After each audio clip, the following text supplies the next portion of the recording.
Ang aming kapitbahay, mga ka-viewers, ay nagpapa-repair ng bahay. Kasi ang lawak ng lugar namin pero walang bahay. O konti lang. Masyadong masyadong siya, open. Tingnan mo, dito street na to, kami lang ang nandito. Itong bahay na yan, at saka yung sa dulo. Sa amin, isa. Yun lang. Ito lang, 4 na bahay lahat ang nandito sa Arkansas. Yan ang mga trabaho ng karpintero. Masyadong mahirap.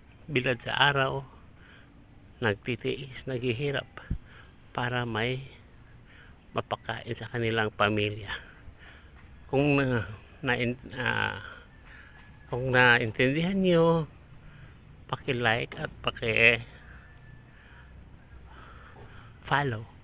para alam ko, at paki-comment para alam ko kung anong mga masasabi ko sa mga karpentero. Nagtiis sa hirap, nagtiis sa init. Kaya let's salute them. We are to be proud of them dahil nagtitiyaga sila ng maayos at marangal. Di katulad sa iba dyan, ayoko na magsalita. Okay mga ka-viewers, see you around. Just follow and like my video. Bye bye.